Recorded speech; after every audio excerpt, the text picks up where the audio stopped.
Nuk e pyeta, nuk folëm në këtë bisedë për Maqedoninë. Ka një rrezik shpërbërje, një rrezik ndarje, pra sa aty duket sikur është konflikti i ngrirë. Në çdo moment, fundvitin e kaluar, nga debati për gjuhën, pati disa incidente Kumanov, duket sikur është vetëm një shkëndit, duket sikur do situata aty. E dim të gjithë që se nuk duhet të hyj tani në një fushë që s'është i mirë sepse është problem diplomatik. Po e dim të gjithë që Maqedonia është një shtet heterogjen, është me malloma. 1/3 e përbëjnë shqiptarët. Jo, thjesht shqiptar.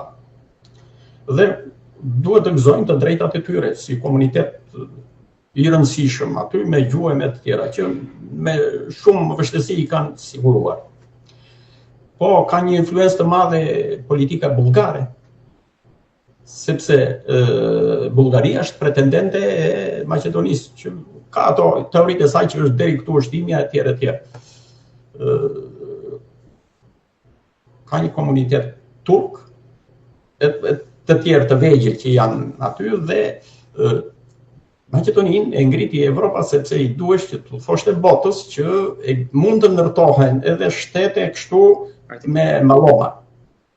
Edhe fakti është që ai shtet nuk zëvon. Që do prishet ai nuk diskutohet.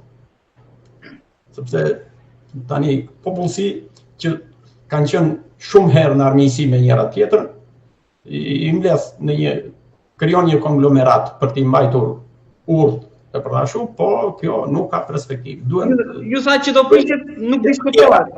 Por pjesa shqiptare i Bashkohet Shqipërisë, Kosovës apo një shtet vete? Ne kur na ndau Evropa, që na bëri kështu si jemi sot, ne kemi qenë një shtet, një vend i tërë dhe një kombësi e tërë dhe u ndam në 4 copa.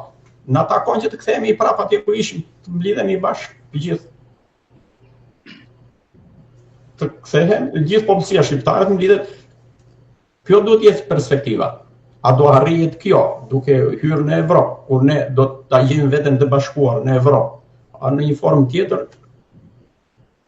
Tjetër punë, po ne është e drejta jonë si kom që ne jemi të bashkë. Dhe s'ka asnjë arsye që të mos jemi. Janë këto dasitë që na kanë krijuar politikat e kohës që jemi në këtë gjendje. Sepse edhe Gjermania u nda më dysh mbas luftës 2 botërore, po gjeti metodën dhe u bashkua. Vietnami u nda më dysh, u bashkua, e plot të tjerë. Ka ngelur Korea me probleme të caktuara. Dhe neve që jemi të ndarë në të gjithë këta shtetet kufitare. Zotë Abile, të pretendojmë, të kërkojmë, mos sot, nesër pas nesër, ata që janë patriotë, atletarë dhe politikanë me vizion, duhet punojnë për këtë. Edhe një pyetje të fundit kam për Greqinë që folët pak më lart. A ka mundësi në të ardhmen ju shikoni një perspektivë që mund zgjidhen problemet nga pretendimet që kanë ata tek çështja, kemi kufirin jo vetëm detar, por edhe piramidat, edhe toksorin, probleme tjera, ligji i luftës, çamëria, pra ka shanse që të zgjidhen këto probleme? Këto nuk kanë për të zgjidhur kurrë, sepse pala greke nuk do që t'i zgjidhi. Le të shton diplomatët tanë, politikanët tanë, që vënë lëpien e se vilosen në Athinë, ku diun bëjnë ca marrëveshje anti-shqiptare, po t'i kapësh në themel, edhe vënë hapin ato historitë e detit e ku diun që ato janë të mbylluara me konventat ndërkombëtare. S'kemi punë ne pse i ngasmojmë.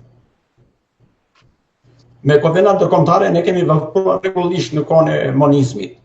Si ndarja e kufirit të detit ka qenë sipas rregullave ndërkombëtare. Çdo ndryshim që është bërë nga OKB-ja për vija detare, ne e kemi zbatuar shumë korrekt.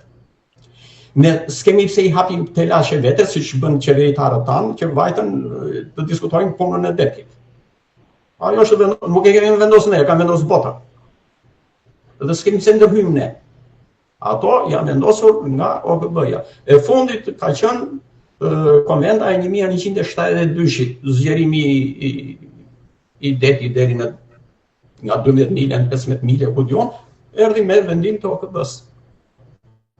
Dhe ne kemi vepruar vetëm brenda këtyre konventave. Asnjëherë nuk kemi shkelur në një konvent ndërkombëtar.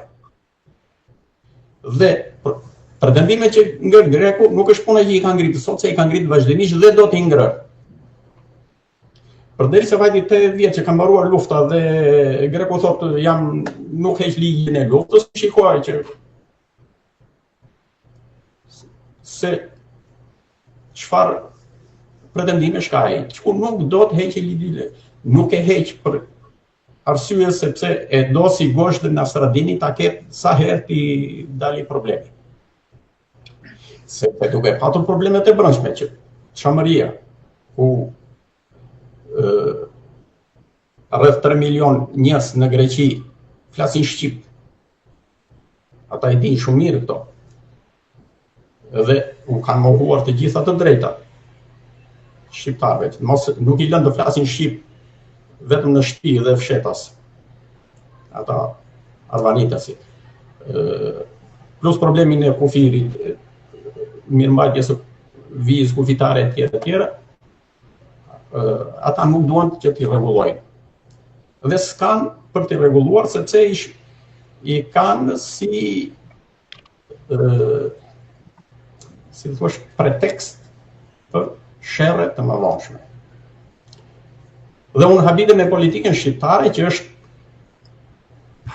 ose servile ose naive që i ha të gjitha ato shashkat që hedh politika greke. Natyrisht, nuk mund të kundërvihemi hapur e tjera, po sipas normave ndërkombëtare. Tani fqinjin e mirë do ta respektosh, fqinjin e keq do ta durosh, po në fund të fundit do t'i tregosh dhe vendin deri ku e ka.